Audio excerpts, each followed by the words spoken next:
Olá, amigos do Faro Frame, bem-vindos mais uma vez. Hoje vamos falar do filme Fargo. Metendo o nariz no filme alheio. Curiosidade número 1. Mesmo que o filme se passe principalmente em Brainerd, Minnesota, os irmãos diretores roteiristas Joel e Ethan Coen decidiram chamá-lo de Fargo, que fica em Dakota do Norte, vejam só. Só porque eles acharam que o som da palavra Fargo ficaria melhor que Brainerd. I was just thinking we could take care of it right here, in Brainerd. Número 2. Os atores usaram um livro chamado How to Talk Minnesotan para ajudar com seus sotaques. Além disso, a treinadora de dialetos, Liz Himmelstein, também treinou o elenco usando fitas de áudio e viagens de campo. Oh, yeah? Yeah. Oh, you betcha, yeah. Número 3. As filmagens começaram em janeiro de 1995, quando a região vivia um dos invernos mais quentes nos últimos 100 anos. Sendo assim, as filmagens de cena ao ar livre tiveram que ser realizadas por todo o estado de Minnesota, Dakota do Norte, além do Canadá, e grande parte da neve era artificial. Número 4. Após 3 semanas de filmagens, os irmãos Coen revelaram ao elenco uma bomba: que o filme não era de fato baseado em uma história verdadeira. Número 5. William Macy implorou aos diretores pelo papel de Jerry Lundengard. Ele fez 2 testes e se convenceu de que ele era o melhor homem para o papel. Quando Macy soube que os irmãos Coen continuavam a fazer testes, auditions em Nova York, ele voou até lá e disse aos diretores: "Estou muito preocupado que vocês estraguem este filme, dando este papel a outra pessoa. É o meu papel e eu vou atirar nos seus cachorros se vocês não me escolherem." Número 6. Gard Grimsrud, que é o Peter Stormare, tem 18 falas em todo o filme e nunca diz mais do que uma frase completa de uma vez só. Em comparação, Carl Showalter, que é o Steve Buscemi, tem mais de 150 falas. Número 7. Frances McDormand usava um travesseiro de gravidez cheio de alpiste para simular sua barriga de grávida. Ela trabalhou com uma policial grávida de St. Paul para pesquisar a respeito do papel e diz que não tentou se mover propositalmente como uma grávida, e sim que simplesmente veio como uma resposta natural do seu corpo. Número 8. Frances McDormand acidentalmente deixou seu traje de gravidez em seu trailer por uma noite. Os seios de silicone do traje congelaram e um deles explodiu no dia seguinte no set.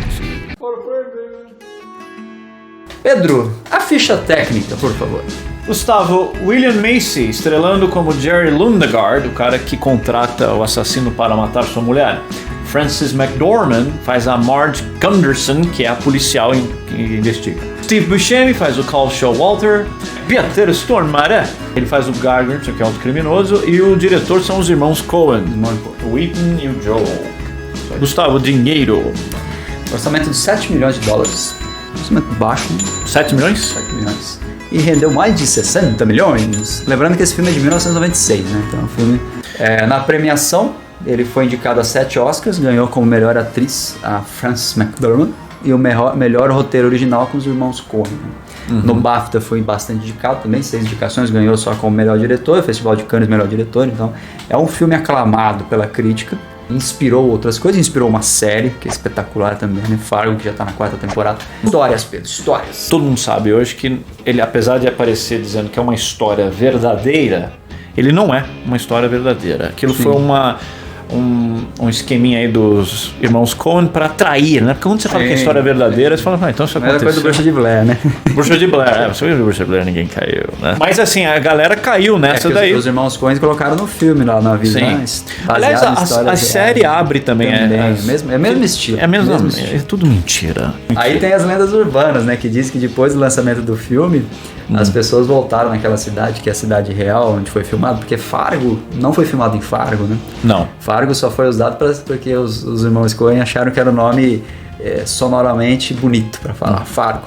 Porque a cidade onde gravaram mesmo é Brainerd.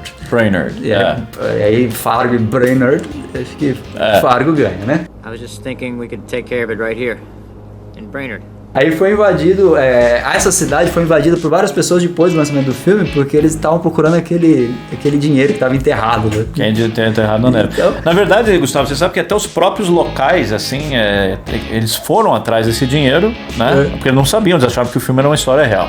Diz a lenda que uma moça japonesa, em 2001, ela foi encontrada congelada, chamava Takoko Konishi. Ela foi encontrada congelada, dizendo que ela estava procurando dinheiro. Mas depois foi revelado que ela se suicidou, de fato, né? Outra coisa interessante, Gustavo, a gente falou nas curiosidades, os irmãos Coen queriam fazer um filme, eu não sei se eu posso usar a palavra noir. E eles queriam passar aquela coisa, Minnesota é famosa pelo frio, pela neve, né? Pelo nada, né? Aquela coisa congelada, né? Só que esse ano que eles fizeram o filme foi um ano de menor intensidade de neve. A gente fala isso nas curiosidades. Nos últimos 100 anos era um negócio que tava caindo pouca neve. E lá acontece. É conhecidíssimo dá menos 30 graus e o cara ter metro de neve, né? Metro, né? A cena, inclusive, que o Macy tá enterrando o dinheiro, a mala, em tese ele tinha que estar até cintura de neve ali, né? Sim. E não estava, ele estava em pé na neve. Então várias cenas foram, sei lá, foi usada uma neve artificial. Fizeram neve artificial. Incrivelmente, pra Minnesota. Mas tem uma cena muito curiosa, por isso que eu tô falando isso. Que é uma cena que eles chegam num estacionamento, né? O carro entra, assim, você vê, ele deixa até as marcas na neve, assim, mas é uma cena aberta. E quando você olha para as extremidades da cena, não tem neve. Então que eles colocaram neve ali no core da cena, né? No âmago. Não ia filmar. Mas era um estacionamento, o estacionamento é amplo, né? Então assim, sem neve nenhuma, só neve é até curioso. Curioso. Bom, mas a gente estava comentando aí que não era uma história real, mas ele é baseado em elementos de crimes reais, né? Tem um crime que aconteceu em 62, que um advogado de St. Paul chamado Eugene Thompson, ele de fato contratou alguém para matar a sua esposa Carol. Tá. E aí, sem o conhecimento do Thompson, o cara contratou um outro cara. Então é muito parecido, né? E o segundo cara feriu fatalmente a esposa dele, né? E tal. Ela não conseguiu escapar do cara. E aí teve todo um auê, porque teve muito desleixo ali do jeito, brutalidade dos próprios assassinos, né? E atraiu muita publicidade a respeito, né? Só que depois os caras foram capturados, presos e tudo mais. Em 72, a Virginia Piper, que era a esposa de um rico banqueiro, ela foi sequestrada e os caras pediram $1 milhão naquela época. Foi um dos mais caros de todos os tempos, assim, foi pago. Ela foi encontrada amarrada depois numa árvore no parque estadual, estava viva. E os caras demoraram um tempão para conseguir encontrar os caras e quando encontraram só tinha $4 mil. Como isso? O resto tinha queimado tudo já. Tem um crime que acontece porque numa cena do filme, um dos capangas lá, dos bandidões, ele tá matando alguém passando por um triturador de madeira. Isso aconteceu, era uma moça dinamarquesa, conheceu um cara lá de Minnesota, casou, aí crise conjugal, o cara começou a trair, ela batia, abusava e ele ou a matou ou mandou matar usando essa coisa brutal que é o triturador de madeira que aparece no filme, né? Que ele mata o companheiro dele, né? Bom, Pedro, tem mais uma história interessantíssima que lá no filme é mostrado uma estátua de madeira você vê lá um lenhador, né? Uma estátua qualquer, né? Mas aquilo lá tem uma referência para o folclore americano-canadense. Aquele personagem se chama Paul Bunyan. Yes. Ele quando você está se aproximando lá de Bernard do Sul, você via essa estátua lá, né? Bem-vindo a Bernard. E na realidade não existe essa estátua lá. Ela foi montada para a época do filme, era um Paul de 7 metros, né? Ela foi construída para o filme e depois foi desmontada. E aí de fato quem que é esse Paul? Ele é uma figura de um lenhador gigante e que faz como se fosse o Hércules, né? Faz os trabalhos de Hércules, né? Então ele tem várias lendas dentro do folclore ali dos lenhadores, da parte mais norte dos Estados Unidos e no Canadá. E ele era ajudado, né? Do folclore ali, era ajudado pelo Baby the Blue Ox, que era o touro azul, né? Por isso que tem. Que eles falam do touro azul. Então era o lenhador com o touro azul. Então eles faziam coisas, por exemplo, voavam, né? Faziam coisas extraordinárias e tudo mais. Então esse personagem é exibido nos Estados Unidos em vários lugares. Tem um parque estadual que tem uma estátua do Paul, né? Então existe fizesse um paralelo aqui com o nosso Saci do Brasil, alguma figura folclórica do Brasil, é uma figura folclórica Eu ia falar Borba Gato, mas... Borba Gato.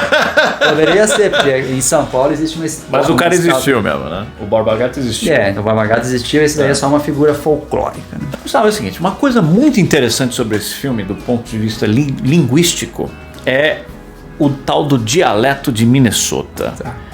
Você está preparado? Vamos lá, até também água. É evidente, tanto na série quanto no filme, que muitos dos personagens eles falam com aquele sotaque típico da região, que é um sotaque bem diferente do resto dos Estados Unidos, né? Parecido até às vezes com um pouco do Canadá. Ali é uma área que foi colonizada por escandinavos, né? Inclusive os nomes, né? Você vê aqui, ó, vários nomes, ó.